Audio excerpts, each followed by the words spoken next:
ከነጎዳ እያሉ እኔ የሞትኩ እና ምግብ አትበይሽ ሲለ ምግብ አይደለም እና ምግብ ካልበላ ይሄ ቪዲዮ መቼም ለሁላችሁ ማስተማሪያ ይሆናል ብዬ ስላሰብኩኝ ይዤ መጥቻለሁ። እናንተ ላይክ በማድረግ ለሁሉም አዳርሱ፣ እንደዚሁም ሼር ማድረጋችሁን አትርሱ። ቪዲዮውን እስከ መጨረሻው ተከታተሉ።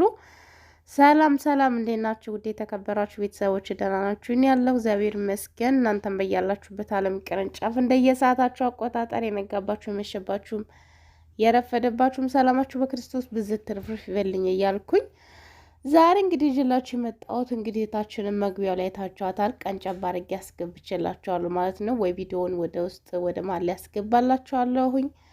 እንግዲህ በጣም እያለቀሰች ነው ያለችበት ሁኔታ በጣም ከባድ ነው። ለማልቀስም እኮ አቅም ያስፈልጋል። አቅም ስለሌላት በቃ ስትነፈስም ስትንቀሳቀስም አይታችኋታል። መግቢያ ላይ እንኳን በትንሹ ማለት ነው እንዴት እንደምትሆን እንግዲህ ወደ ሀገሬ አሳፍሩኝ ብላ ሀገሯም ለመሳፈር እንግዲህ አውሮፕላን ላይ መውጣት እንደማትችል ነው የተነገራት ማለት ነው። ምክንያቱም አቅም የሚባል ነገር የላትም።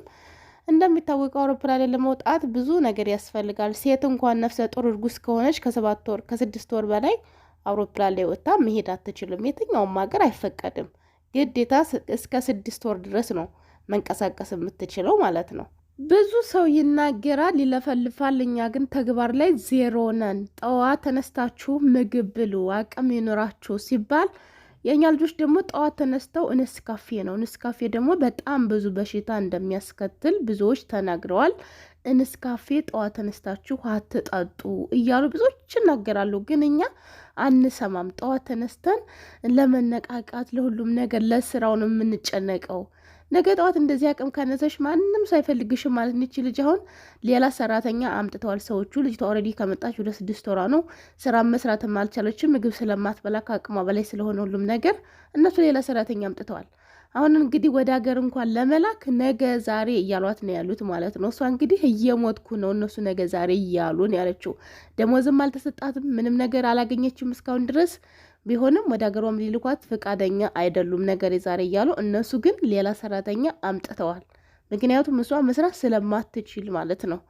ለምን አሁን ሌሎቹ ሰራተኞች እንዴት ናቸው? ሁሉንም እናውቃለን አይደል? ፊሊፒኖቹም በሉ ኢንዶኔሽያዎችን በሉ ህንዶችን በሉ የፈለገውን አይነት ሰራተኛ ዩጋንዳን በሉ ጠዋት ተነስተው ራሳቸውን በደንብ አድርገው እንቁላሉን በቃ ያለውን ነገር ቁርሳቸውን በደንብ ከበሉ በኋላ ነው ወደ ስራ የሚሄዱት ማለት ነው።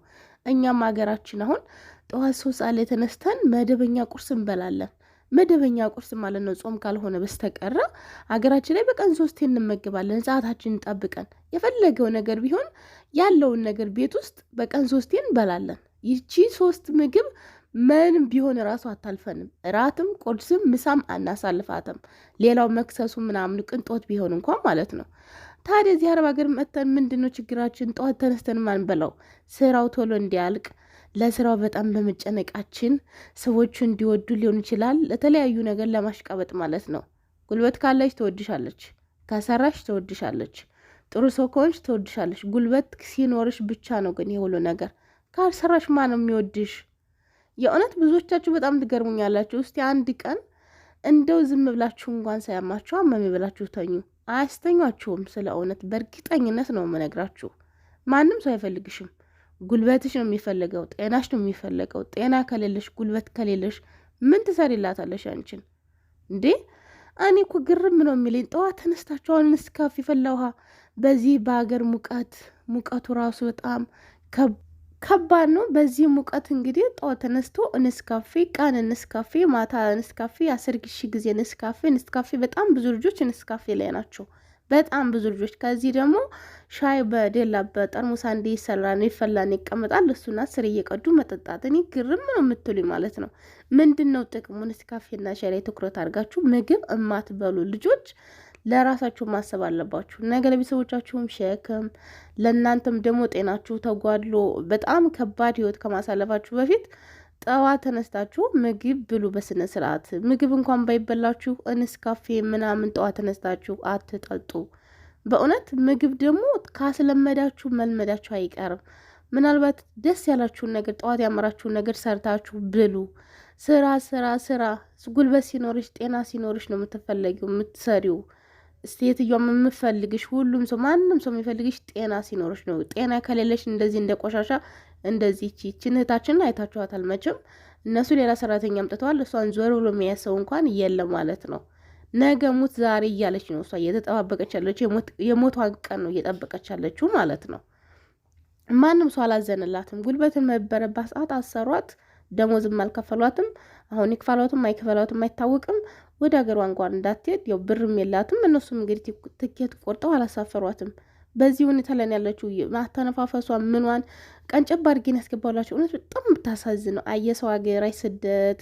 ከዚህ በፊት እንግዲህ የቅርብ ጊዜ ታሪካችን እህታችን ዱባይ ላይ ህይወቷ አልፏል። ይህም እንግዲህ ተብሎ የተወራው ምንድን ነው በንስካፌ ምክንያት ነው። ንስካፌ በጣም እንደምጠጣ ቲክቶክ ላይ ራሱ ልብ ገብታ ስትናገር እንደነበረ ብዙዎች አስታውሰዋል። እንግዲህ አገሯ ላይ ቤት ሰርታ ሁሉን ነገሯን ጨርሳ ወደ አገሯ ልትሳፈር ቤተሰቦቼና ያለው ብላ እናቷ ቤት የለችም አባቴና ያለው ብላ ሁሉን ነገር ጨርሳ ካርጎ ካረገች በኋላ እንግዲህ ገዛ የተኛችበት አልጋ ላይ ደም ተፍታ ነው የተገኘችው። በዚያ ነው ህይወቷ ያለፈው።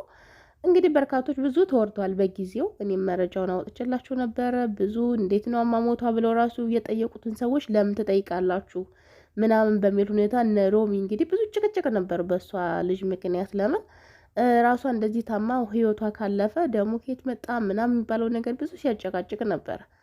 ያቺ ልጅ እንግዲህ አንዳንድ ሰዎች መረጃው እንዳወጡት በእርግጥ በህመም ምክንያት ህይወቷ እንዳለፈ በሕክምናም ተረጋግጧል ተብሏል። ልጅቷ ግን ሊብ ላይ ገብታ እንደ ማታ ስታወራ ነበር። ንስካፌ በጣም እንደምጠጣ በቃ ንስካፌ እንደማይሆንላት ምንም ነገር ሳትበላ ንስካፌ እንደምጠጣ ስትናገር ነበር። በርካቶችም ይሄ እንግዲህ እሷን ድጋፍ አድርገው ንስካፌ አትጠጡ ሲሉ በጣም ብዙ ቪዲዮ አይቻለሁኝ። ንስካፌ የምጠጡ ሰዎች አሁንም ቢሆን ንስካፌያችሁን አቁማችሁ የሚጠቅማችሁን ነገር ሰውነታችሁን ጠግን የሚያደርግ ነገር ብሉ፣ ጠጡ፣ ለራሳችሁ አስቡ ነው የምለው። የዚች ልጅ ያየ ይቀጣ ብዬ ነው ዛሬ ይዤላችሁ የመጣሁት ማለት ነው። አንድ ሰው ሁለት ሰው እንኳን ከዚች ልጅ ታሪክ ቢማር ፈጣሪ ወጥተን ከመቅረት ይሰውረን። እውነት ሁላችንም በጤና ተመርምረን ሁሉን ነገር ቼክአፕ ተደርገን እንወጣለን። ከወጣን በኋላም ደግሞ እዚህ ከገባን በኋላ ስንት ጊዜ ምርመራ ተደርጎ እንደሆነ ወረቀት የሚሰራልን እናውቃለን ማለት። ስንመለስ ግን ስንቶቻችንን በጤና የምንመለሰው? ከስንት አንዱ ነው። አብዛኛው ሰው ህይወቱን ያጣል፣ ከዚያም ደግሞ አካሉን ያጣል፣ ከዚያም ደግሞ ጤናውን አጥቶ ነው የምንገባው በጣም ብዙዎቻችን ማለት ነው። ለምን ለራሳችን አናውቅም? ለስራ ስራ ነው የምንለው። ስራ እነሱ ጤና ካለን ማንም ሰው ቀጥሮ ያሰራናል። እኛ ለማወቃችን ነው እንጂ የኛ የዋህነት የኛ ሞኝነት ነው ማለት ነው። ብቻ ሁላችሁም ለራሳችሁ እወቁበት ነው የምላችሁ። ከዚህ ልጅ እንድትማሩ ነው ዛሬ እንግዲህ ይዤላችሁ የመጣሁት ማለት ነው። ቤተሰቦቼ ፈጣሪ እንግዲህ ሙሉ አካላችንን ሙሉ ጤናችን ይዘን እንደወጣን በሰላም ለሀገራችን ያብቃንላችኋለሁ። በድጋሚ እስከምንገናኝ ሰላማችሁ ይብዛ። አምላክ ሀገራችንን ሰላም ያድርግልን። በያላችሁበት ቻው።